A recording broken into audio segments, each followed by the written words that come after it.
This coverage of MWC is brought to you by Bitdefender Mobile Security. It's past versus present on this edition of Versus, as it's Joshua Vergara from Android Authority. What's going on, everybody? And here we're taking a look at the Samsung Galaxy S5 versus its predecessor, the Galaxy S4. The Galaxy S5 is slightly larger and thicker than its predecessor, due in large part to that big display. And the phone is also about 15 grams heavier. But the S5 does move away from the glossy feel of the S4, as Samsung has opted for a soft touch material for the back. On the front, we do still have the same layout, but instead we have a change from the menu button of the S4 to a recent apps button for the S5. Now, one thing that the Galaxy S5 can definitely boast over the original S4 is its water and dust resistance. An IP67 certification helps it really stand the elements. As far as the screens go, we do have a slightly larger screen on the Galaxy S5, the Super AMOLED screen coming in at 5.1 inches compared to the 5-incher that was on the Galaxy S4. Yes, these are essentially identical screens, however, and that means that you have some oversaturated colors, but overall really good and enjoyable performance in that user experience for the display. While we do see a big update in the processing package for the Galaxy S5, we will say that the Snapdragon 600 that was originally in the S4 is still doing a great job even to this day, and that should only mean that the Galaxy S5 will really set a higher bar when it comes to processing power.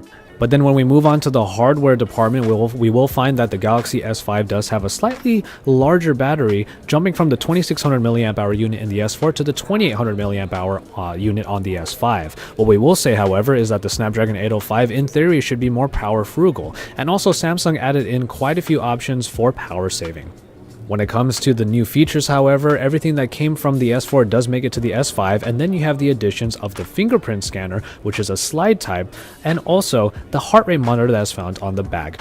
When it comes to the cameras, we do see that the 13 megapixel unit on the Galaxy S4 is looking to be trumped by the 16 megapixel ISOCELL sensor that has been introduced in the Galaxy S5. This is a sensor that is supposed to take pictures with less noise and even in low light conditions produce a very nice picture.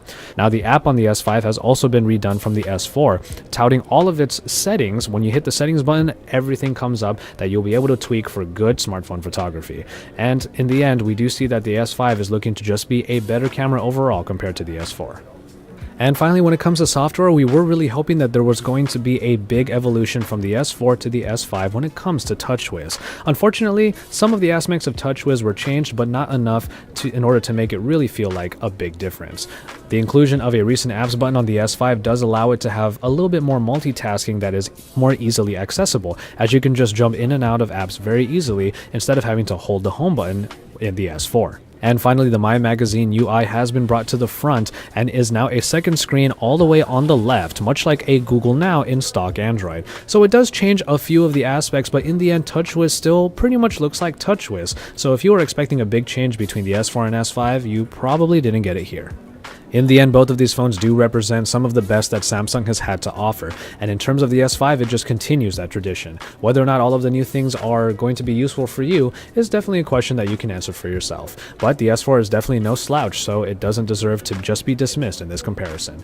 We have a lot more coming on the Samsung Galaxy S5, so make sure you stay tuned to Android Authority as we report it all to you from the Mobile World Congress here in Barcelona, Spain.